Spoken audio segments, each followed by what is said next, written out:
वसुदेवसुतं देवं कंसचाणूरमर्दनं देवकी परमानन्दं कृष्णं वन्दे जगद्गुरुं। सर्वोपनिषदो गावो दुग्धा गोपालनन्दनः पार्थो वत्स सुधीर्भोक्तः दुग्धं गीतामृतं महत्। बोलिए कृष्ण कन्हैया लाल की जय। अकारण करण करुणावतार भक्तवांछा कल्पतरु पीतांबरधारी श्री श्याम सुंदर, जिनकी असीम कृपा से आप और हम एक बार पुनः श्रीमद् भगवद गीता के सुंदर आख्यान के साथ परिवार के साथ बैठकर भगवान श्री कृष्ण के द्वारा बताए हुए पथ पर चलने का प्रयास करें। बहुत ही भाग्यशाली है वो लोग जिन्होंने भगवान श्री कृष्ण का स्मरण किया। एक बार स्मरण करने मात्र से ही हमारे जीवन में बहुत सुंदर भाव आ जाता है। भगवान श्री कृष्ण के यह स्मरित पुंडरीकाक्ष भगवान को स्मरण करते ही हमारा मन पवित्र हो जाता है। भगवान श्री कृष्ण के द्वारा बोली हुई गाई हुई श्रीमद् भगवद गीता को आज हम सब लोग मिलकर उच्चारण करें। आज श्रीमद् भगवद गीता को सुनने का मन बनाया है रानीखेत से श्रीमान अनुपम एवं उनकी धर्मपत्नी कीर्ति जी। यह परिवार भगवान इनको खूब आशीर्वाद दे, सुख समृद्धि दे, ऐश्वर्य दे, इनके जीवन में खूब मंगल हो। अभी अभी इनका विवाह हुआ है, इनका वैवाहिक जीवन बहुत सुंदर हो। भगवान शिव पार्वती की तरह इनका गृहस्थ आश्रम हो। भगवान सदा शिव के चरणों में यही प्रार्थना है, इनके परिवारजन सुखी रहें, इनकी गृहस्थी बहुत सुखमय और सुंदर हो। आइए श्रीमद् भगवद गीता के प्रथम अध्याय के 17वें श्लोक का आज हम सब लोग उच्चारण करते हैं। एक बार हम बोलेंगे और एक बार आप सब लोग मिलकर के उच्चारण करें।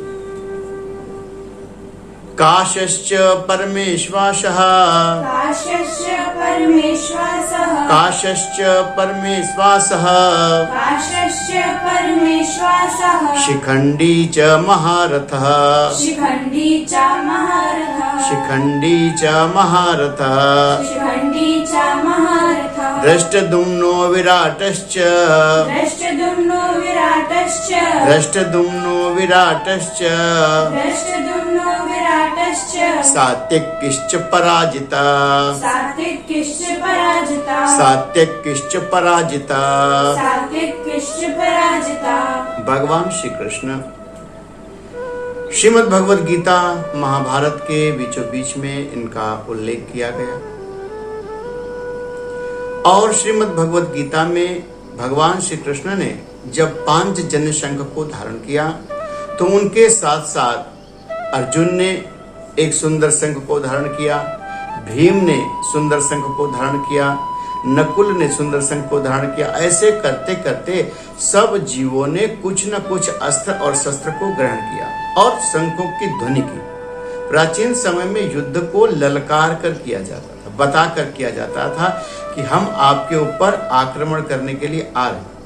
समय बदला तो लोगों ने पीठ पीछे से आक्रमण करना प्रारंभ किया, छल किया और छल का प्रारंभ ये महाभारत काल में ही दुर्योधन के द्वारा इसकी नींव डाली गई थी। दुर्योधन ने पांडवों से बदला लेने के लिए अश्वत्थामा को विधिवत भेजा था और वहीं से परंपरा पड़ गई कि रात में छल से युद्ध होने लगे।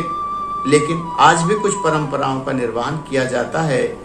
जो नियम है उनमें ऐसा बताया जाता है कि अधिक जनहानि ना हो, सेनाओं से सेनाओं का युद्ध हो, सेनाओं की सेनाओं पर विजय हो, राज्य पर विजय हो, पर जनहानि सबसे कम। इसलिए रण क्षेत्र पहले अलग बनाया जाता था।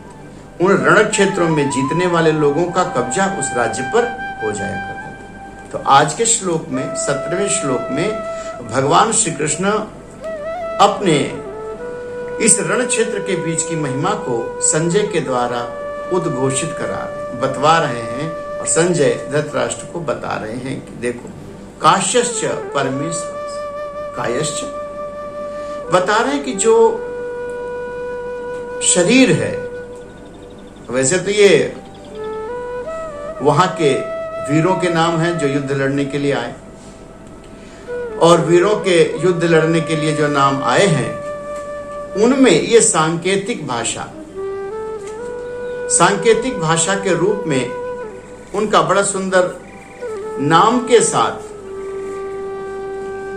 शाब्दिक अर्थ के साथ साथ आध्यात्मिक अर्थ को भी बता दिया गया। इसमें यह बताया गया है कि बहुत सुंदर धनुष वाले काशीराज, और काशीराज को काश्यश्च कहा गया। काशीराज, तो काशीराज का एक अर्थ यह भी बताया कि जब हमारा शरीर, ये काशी क्षेत्र ही बताया गया, जब हमारा शरीर पवित्र हो जाता है तो हमारा निवास परमेश्वास, तो हम भगवान परमेश्वर के चरणों में निवास करने लगते। अब शरीर कैसे शुद्ध हो? आपका शरीर कब शुद्ध हो जाता है?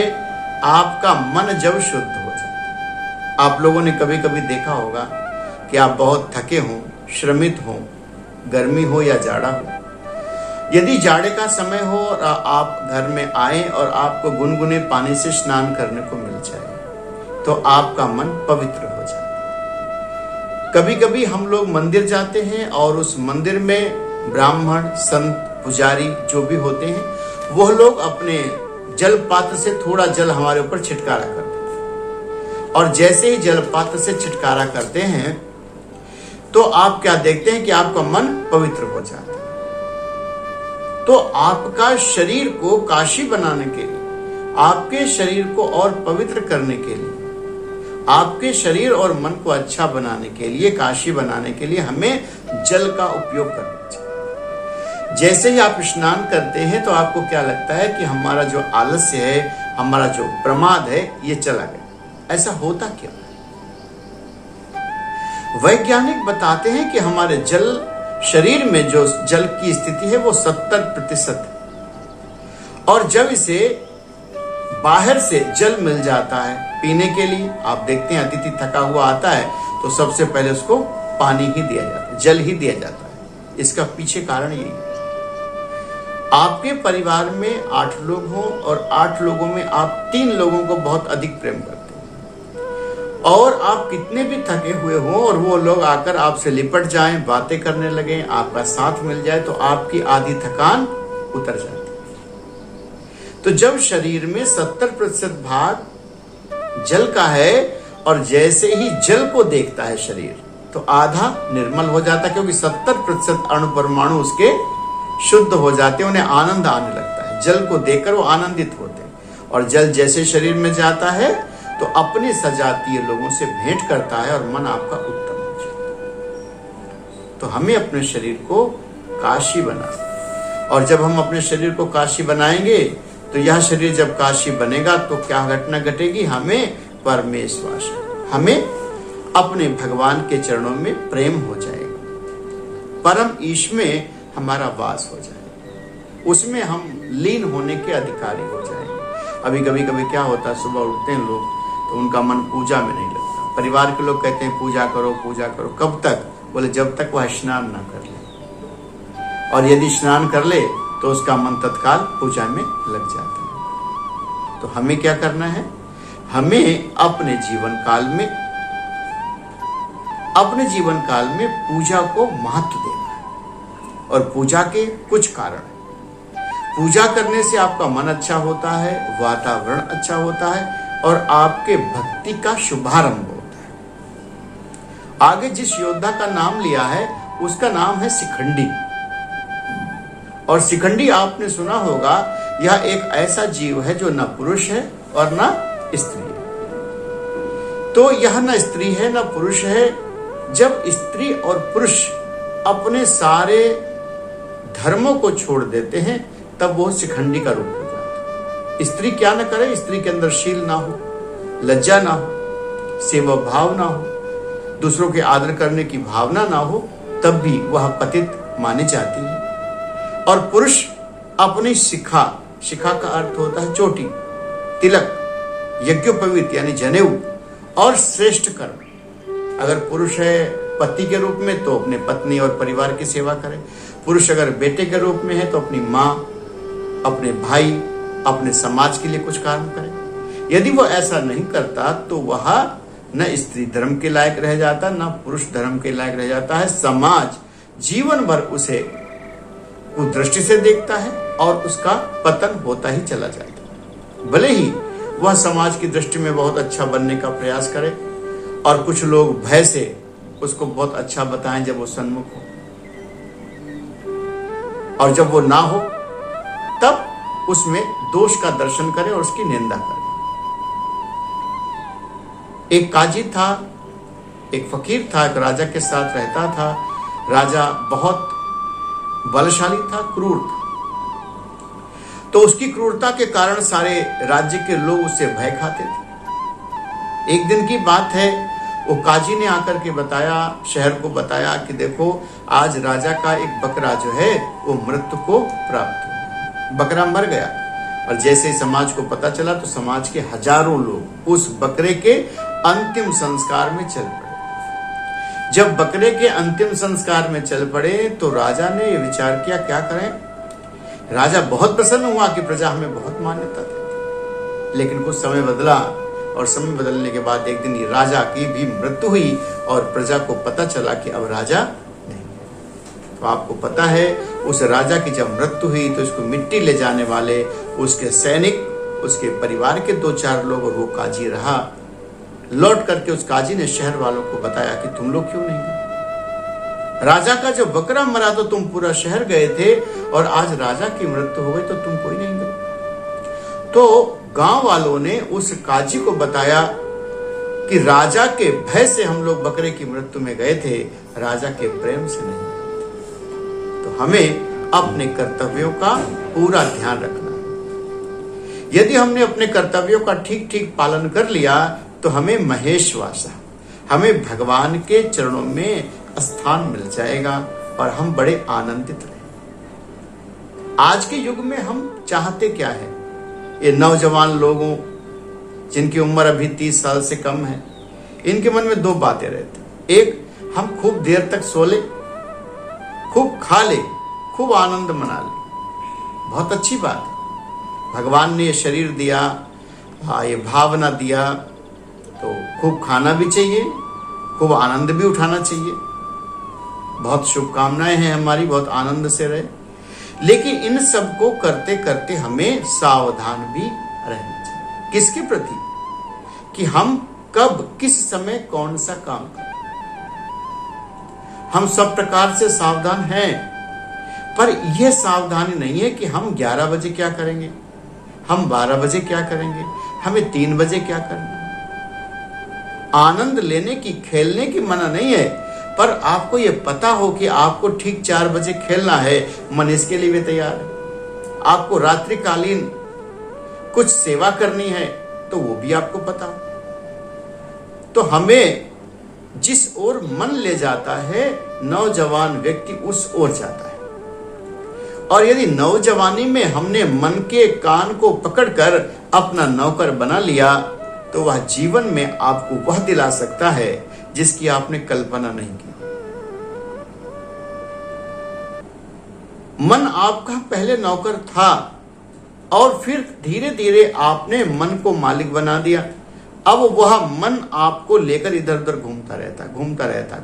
मनेव मनुष्याणाम कारणम बंध मोक्ष। मन ने किया आइसक्रीम खा ले तो आइसक्रीम खा ली, मन ने कहा खाना खा ले तो भोजन कर लिया। जैसे ही भोजन करके उठे फिर किसी ने मिठाई दे दी तो मिठाई खा ली। ये मन की मानी कब तक चलेगी? जब तक आपके शरीर में यह सब करने की क्षमता का, संयम करने का, उसे एक तरह से बैलेंस करने की ताकत शरीर में रहेगी, तब तक ये आपकी मनमानी चलेगी। और फिर उम्र आएगी 40 प्लस, 40 प्लस, 45 प्लस, तो डॉक्टर एक दिन क्या कहेगा, देखो अब चिकनाई कम खाना है, अब मिठाई कम खाना है। तो किसकी चलेगी? अब आपकी बुद्धि की चलेगी। और यदि हमारी बुद्धि की पहले ही चलती रहे तो फिर ये मन की मानी के कारण हमें डॉक्टर के पास जाना नहीं। आजकल नौजवान जाग गए और जागने के साथ ही बहुत अच्छा काम भी कर रहे हैं, उनको हमारी बहुत बहुत शुभकामनाएं।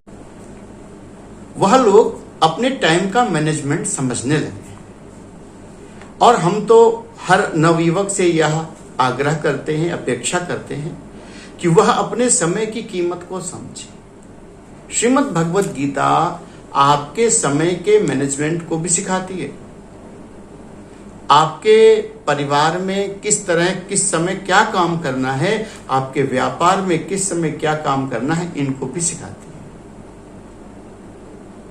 सौभाग्यवान वो लोग हैं जो भगवान को मानते हुए अपने जीवन को धीरे धीरे आगे बढ़ाते हैं। भगवान कहते हैं कि देखो, इसमें अगले चरण में श्रीमद् भगवत गीता में नाम लिया गया है दृष्टद्युम्न का। तो दृष्टद्युम्न भी एक योद्धा है, वह भी अपने शंख को बजाएगा। एक राजा विराट है, उनको भी शंख बजाने का अवसर मिलेगा। एक राजा है सात्विक, उनको भी यह अवसर मिलने वाला है। तो ये सब के सब अपने अपने काम को कर रहे हैं। यह नाम एक प्रतीक मात्र है। तो वह जो प्रतीक मात्र नाम है, वह नाम अपने जीवन काल में, अनुपम जी आप हमारी बात को सुन रहे होंगे, कीर्ति जी आप भी हमारी बात को सुन रहे होंगे, ये दोनों वो दाम्पत्य जीवन है जिन्होंने आज संकल्प लिया है यह श्रीमद् भगवत गीता सुनने का। और ये बच्चे, हमारी बिटिया दीपक अग्रवाल जी की बेटी है, बहुत सुंदर भाव इन्होंने दिया। और हम जब रानीखेत गए थे तो दीपक जी तो दिन रात सेवा में लगे रहते, इनका सेवा का ही काम है। तो जितने भी सेवा करने वाले लोग हैं, उनके जीवन में एक चीज की कभी कमी नहीं आती, उनके जीवन में कभी भी संतुष्टि कम नहीं होती। जैसे वो असंतुष्ट होते हैं तो पहला काम क्या करते हैं? सेवा करने लगते हैं। कोई गाय भूखी आती है, उसी को खिलाना शुरू कर दिया। कोई ठंड से ठिठुरता हुआ साधु महात्मा आया, उसको कपड़े पहना दिए। तो आदमी असंतुष्ट कब होता है? जब वो भीतर से खाली होता है, भीतर उसके आत्मिक सुख नहीं होता। तो संतों महापुरुषों ने ये बात बताई है कि जो लोग अपने कर्तव्य से च्युत, अगर ब्राह्मण शिखा सूत्र से च्युत हो गया तो वो फिर शिखंडी के रूप में आ जाता है। विराट स्वरूप, राजा विराट को विराट स्वरूप का दर्शन, वो भी भगवान की बड़ी कृपा पा करके अपने स्वरूप को अगर आदमी विराट बना ले तो भगवान का दर्शन सब जगह कर सकते, जिसमें भी देखे उसमें भगवान का दर्शन होता। अब लोग कहते हैं भगवान का दर्शन सब जगह नहीं होता, कभी होता है और कभी नहीं होता। क्या करना चाहिए? भगवान का दर्शन आप हर जगह कर सकते हैं, लेकिन हम लोग कमी क्या करते हैं कि भगवान का दर्शन करने के लिए हम लोगों में भगवान को प्रमाणित करने का प्रयास करते हैं। हम सोचते हैं इसमें तो भगवान है, लाओ एक बार चेक कर लें। अब कोई मारने वाला, सींग मारने वाला बैल हो और हम दूर से विचार करें कि ये भगवान है, तो क्या करेंगे? उसके पास जाकर के देखेंगे ये भगवान है कि नहीं। ऐसा नहीं करना है। रामचरितमानस में यह बात उल्लेखित है, गोस्वामी तुलसीदास जी ने बताया है, इसी राम मैं सब जग जानी, अब करहूं प्रणाम जोर जुग। हमें उसमें भगवान को मान्यता देनी है, लेकिन उसे भगवान जानकर उसके पास जाकर सिद्ध नहीं करना कि तुम भगवान, मान लेना है। तो मानने से क्या होगा? मानने से आपका इतना ही काम होगा कि आपका अंतःकरण पवित्र हो जाए, और जैसे ही आपका अंतःकरण पवित्र होगा, आपके भीतर महेश वासा, भगवान के चरणों में बैठने का गुण उत्पन्न हो जाए। अभी हमारे भीतर कौन कौन से गुण उत्पन्न हैं, हमने पिछले श्लोक में भी आप लोगों को बताया था। कभी कभी मन में ईर्ष्या आ जाती है कि फलाना आदमी आगे निकल गया, हम पीछे रह गए। स्कूटर कार की रफ्तार से नहीं चल सकता, साइकिल वाला स्कूटर की रफ्तार से नहीं चल सकता, पैदल वाला साइकिल की रफ्तार से नहीं चल सकता, और एक लिंगड़ा आदमी पैदल चलने वाले की रफ्तार से नहीं चल सकता। यह सब अलग अलग जीव हैं, और यह अपने आप में अगर संतुष्ट हैं तो इनको ईर्ष्या नहीं सताती। और यदि ईर्ष्या सता गई तो, यदि हमें ईर्ष्या सता गई तो हम अपने गंतव्य को जल्दी पार न कर पाएंगे। कभी कभी कुछ आप अच्छा काम करने जाते हैं और अच्छा काम करते समय ही परिवार के लोग आपका पैर खींचते हैं, ये बहुत होशियार है, बहुत काबिल है, ये कुछ कर पाएगा। अरे हमारे परिवार में कभी किसी ने कुछ किया है? जब आप कुछ अच्छा करने जाते हैं तो परिवार के लोग पहले आपका पांव खींचते हैं। ये आपको, जैसे हम श्रीमद् भगवत गीता सुना रहे हैं, ये लोग अपनी अपनी गीता को आपके पास सुनाना प्रारंभ। तो श्रीमद् भगवत गीता तो एक, लेकिन जब कुछ आप परिवार से हटकर, अपने समाज से हटकर कुछ करने जाते हैं तो ये घर वाले, पड़ोसी, रिश्तेदार आपको अपनी गीता सुनाते हैं। अभी कभी कुछ किया है क्या जो आज कर लोगे? अरे हमारे परिवार में किसी ने नहीं किया, तुम कैसे कर लोगे? जब ये लोग ऐसी बातें कहें तो हमें उस समय एकदम बहरा बन जाना चाहिए और उनको उत्तर भी नहीं देना चाहिए। उत्तर नहीं देना चाहिए उनको। उत्तर अपने कर्म से, कल को हम सफलता प्राप्त कर लें, वह उनका उत्तर है। विचारों से हम अपनी सृष्टि का सृजन कर सकते हैं। जैसा हमारा विचार होगा वैसे ही हमारी सृष्टि हो। और जब घर वाले, परिवार वाले हमारा विरोध करें, हमारे लिए कुछ ऐसी बातें कहें जिनको सुनकर हमारा मन तिलमिला जाए, तो आप दुखी मत हो। जब जब आप दूसरे की बात से दुखी हो तो हमारी इस बात को ध्यान रखना कि आप दूसरे की बात से चिढ़ते क्यों। कभी कभी हमने देखा है, हम पहले जब गांव गए थे तो गांव में क्या देखते थे कि एक व्यक्ति था जिससे अगर हम केवल हल्दी कह देते तो वो चिढ़ जाता था। आपके भी आसपास रहने वाले बहुत से ऐसे लोग होंगे जिनको कोई विशेष नाम से आप बुलाते होंगे तो वो चिढ़ जाता। और आप में भी कुछ ऐसा गुण होगा, आपकी पत्नी, आपके परिवार के लोग, आपके पति, आपके बच्चे यदि ऐसी बात कह दें तो आपको गुस्सा आ जाता है। आ जाता है? यदि आ जाता है तो अगले 20 सेकंड की बात बहुत ध्यान से सुनो। क्या हमने अपने क्रोध करने को, अपने हंसने के सारी लगाम दूसरों को दे रखी है? क्या हम दूसरों के हाथ की कठपुतली हैं कि जब कोई चाहेगा तो हमें गुस्सा दिला देगा? जो लोग आपसे चिढ़ते हैं और आपको गुस्सा दिलाना चाहते हैं और आप उनके चाहने को यदि जान जाएं कि वह गुस्सा दिलाने के लिए ऐसा कर रहे हैं, तो आपको क्या करना है? बस इतना ही कहना है भीतर से, अभी जाओ, अभी मेरा गुस्सा करने का मन नहीं। यदि आपने यह कहना सीख लिया, यह अपने जीवन में ढाल लिया, तो आप निश्चित उस कठपुतली से आगे बढ़ जाएंगे जो दूसरे के हाथों से खुश होती है और दूसरे के हाथों से नाचती है, दूसरे के हाथों से क्रोध करती है। आप किसी के हाथ की कठपुतली नहीं। आपने देखा होगा, राह चलते कुछ ऐसे कुत्ते होते हैं जिनको कोई ऐसे कर देता तो भौंकना शुरू कर देते। आप विचार करना, क्या हम पशुओं से नीचे हैं क्या? कोई ऐसी बात कहेगा तो हम क्रोधित हो जाएंगे?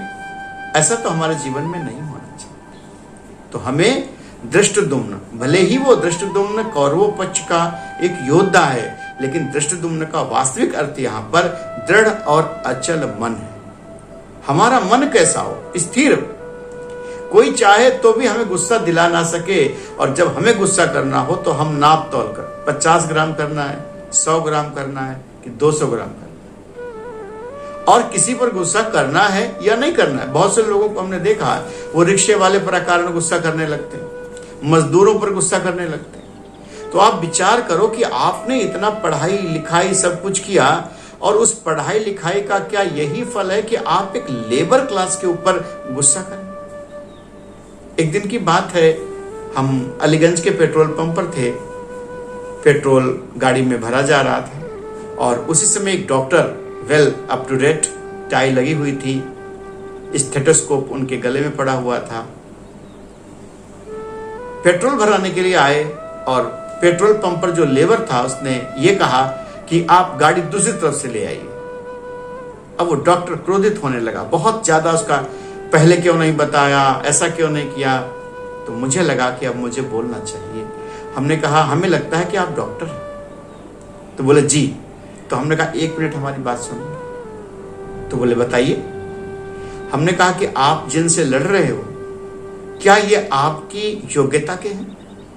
तो उसने कहा नहीं। तो हमने कहा ये तो लेबर क्लास है, इनका ज्ञान आपके ज्ञान के बराबर नहीं है, आपका इनसे लड़ना ठीक नहीं है। आपको तो इनको समझना चाहिए कि इनके पास कम ज्ञान है और आपके पास ज्यादा ज्ञान है। तो कभी कभी कम ज्ञान वाले व्यक्ति की बात को ना समझ करके मान लेना चाहिए। और आप जिस साइड में खड़े हो पेट्रोल उस तरफ से भी भरा जा सकता है, उससे कह दो कि वो घूम करके आपकी गाड़ी में पेट्रोल भर दे, उसका ज्ञान कम है, आपका ज्यादा है। दोनों की समझ में आ गया और वो डॉक्टर साहब जहां खड़े थे वहीं खड़े खड़े मुस्कुराने लगे और उस लेबर की भी समझ में आ गया कि पेट्रोल यहां से भी भरा जा सकता है। तो कभी कभी हम अकारण क्रोधित हो जाते हैं और वास्तविकता को ठीक से समझते नहीं। इसमें जो दृष्टद्युम्न पात्र है वो हमसे कहता है कि हमारी मति दृढ़ हो, हमारी बुद्धि स्थिर हो और हमारा विवेक 24 घंटे खुला रहे। जब ये विवेक हमारे सोचने समझने की शक्ति कम हो जाती है तब हम मूर्ख बन जाते हैं और दूसरे के हाथ की कठपुतली हो जाते हैं। जब हमारी सावधानी हट जाती है, हमारी अलर्टनेस हट जाती है, हमारी अवेयरनेस हट जाती है, जब हम जाग नहीं रहे होते हैं तब हम कभी कभी गलतियां कर जाते हैं और उस गलती पे लोग हंसते भी हैं और उसका फायदा भी उठा लेते हैं। इसलिए तस्मात् जागर्ति संयमी, हमें बहुत जागरूक रहने की जरूरत है। बिल्कुल जगे हुए रहो, पल प्रति पल। कोई बात आपसे कहे, आपकी पत्नी हो, आपके परिवार के लोग हो, कुछ पूछे तो प्रश्न को 1 सेकंड रुक कर तब उत्तर दो और अपने आप से पूछो ये वाला उत्तर दूं कि ये वाला उत्तर दूं कि चुप रहूं। जब 3 बातें आप सोचना शुरू कर देंगे उत्तर देने से पहले तो आपसे कभी कोई बात बिगड़ेगी नहीं। इसी को दृष्टद्युम्न कहा गया है। स्थिर मति, स्थिर बुद्धि, दृढ़ चित्त आपका। और सर्वत्र आप क्या देखें, सर्वत्र भगवान है। भगवान कैसा? भगवान के रूप कई हो सकते हैं। शास्त्रों में तो ऐसा बताया कि भगवान के 24 अवतार, परशुराम के रूप में, नरसिंह के रूप में, कच्छप के रूप में, वराह के रूप में।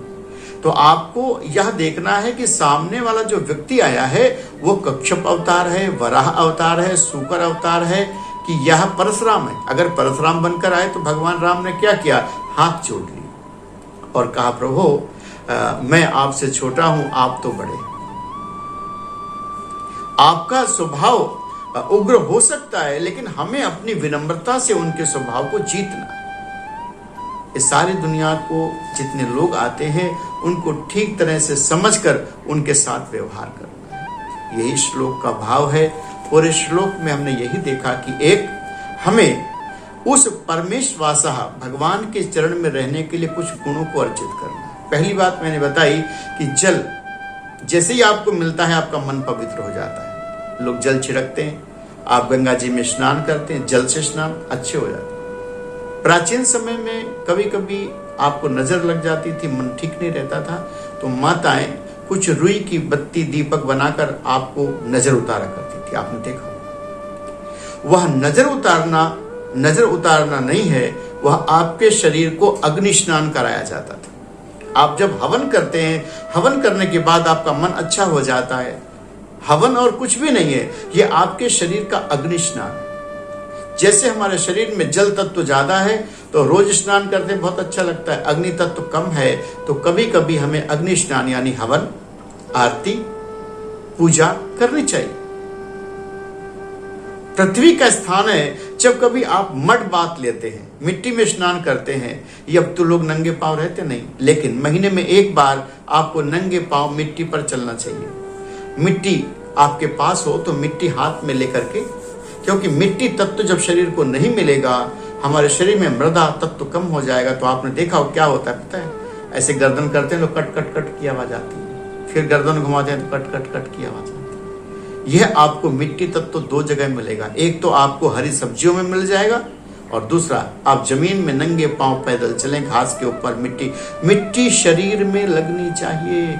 यदि मिट्टी शरीर में नहीं लग रही है तो मिट्टी का जो अंश है वो तृप्त नहीं होगा और आपके शरीर में नाना प्रकार के रोग उत्पन्न हो जाएंगे। चौथा तत्व है आकाश तत्व। आकाश तत्व आप जब कभी छत पर, कहीं पहाड़ पर खुले में खड़े होते हैं और दोनों हाथ ऊपर करते हैं और क्या सोचते हैं, ओह आनंद आ गया। ये आकाश तत्व आपको मिलना चाहिए। और पांचवा तत्व है वायु तत्व। जो कभी तेज हवा चल रही हो ना, तो इसे आप महसूस करो खड़े होकर के। यह वायु तत्व जब आपके शरीर को स्पर्श करता है तो भी आपका मन आनंदित हो जाता है। ये 5 तत्वों से शरीर बना है। क्षिति, जल, पावक, गगन, समीरा, ये पांचों का आनंद आप लेते हो। एयर कंडीशन को छोड़कर खुली हवा में, ये छत को छोड़कर खुले आसमान में, ये जल को रोज उपयोग करो। और अग्नि का स्नान महीने में एक बार, हवन, एक बार आरती पूजा आप करते रहो। आपका जीवन सुखमय हो जाएगा। यह श्रीमद् भगवद गीता आपके जीवन में बहुत अच्छा भाव देगी। आज का दिन, आज का वातावरण थोड़ा और सौम्य है क्योंकि बरसात हो रही है। आज उत्तर प्रदेश में बरसात है, महाराष्ट्र में बरसात है, उत्तराखंड में बरसात है। ये जो ताउके तूफान आया है, इसने भी कुछ उपद्रव मचाया है और उस कारण से भी ये वातावरण थोड़ा ऐसा है। लेकिन आप सब जहां कहीं भी हो, जैसे भी हो, स्वस्थ रहें, आनंदित रहें। आपको हमारी बहुत बहुत शुभकामनाएं। अनुपम जी और कीर्ति जी, आपका भी दाम्पत्य जीवन बहुत अच्छा हो, हमारे भगवान से यही प्रार्थना है। उनके पिताजी, हमारे कीर्ति जी के पिताजी श्रीमान दीपक अग्रवाल बहुत सौम्य स्वभाव के हैं। जब हम रानीखेत जाते हैं तो पूरा तन मन धन से सेवा में लग जाते हैं। उनको भी खूब खूब आशीर्वाद। आज के लिए इतना ही। प्रभु कृपा परिवार के सदस्य जहां कहीं भी हो, उनसे एक आग्रह है कि यदि वो प्रभु कृपा परिवार से जुड़े हुए हैं, ये भावना से जुड़े हुए हैं, तो यह गीता के सत्संग को आपको आगे बढ़ाना है। इसका दायित्व भी आपका है। आप जहां कहीं भी आपके रिश्तेदार हो, जानने वाले हो, उन लोगों को इस सत्संग का लिंक भेज सकते हैं यूट्यूब का। वो लोग भी इससे लाभान्वित हो सकते हैं, उनको भी यह पुण्य का काम मिल सकता है। और एक एक व्यक्ति अगर 5-5 लोगों को यह सत्संग पहुंचाता रहेगा तो आपका पुण्य भी बढ़ेगा, आप उनका मन भी अच्छा होगा और भगवान की कृपा पर आप पर। इसी के साथ यह सत्संग श्रृंखला यहाँ विश्राम लेती है। अगले श्लोक के साथ फिर हम आपके साथ उपस्थित हो जाएंगे। आपको तो पता ही है, जैसे सत्संग शुरू होता है आप लोग अपने अपने घरों में 5-5, 10-10 लोगों को लेकर बैठ जाते हैं, हमें पता है। और यह संख्या और बढ़ानी है, आपके मोहल्ले वालों को लेकर बिठाना है। आप देखते हैं विधर्मी लोग अपने ग्रंथ का, धर्म का प्रचार करने के लिए कितनी कड़ी काम कर रहे हैं, कितने कड़े काम कर रहे हैं, हिंसा कर रहे हैं, मार काट करते हैं। हमें कुछ नहीं करना है। जब भी ये श्रीमद् भगवद गीता का सत्संग शुरू हो रात 8 बजे, तो आप अपने परिवार के साथ बैठ जाओ, मोहल्ले वालों को बुलाकर अपने घर में बिठा लो।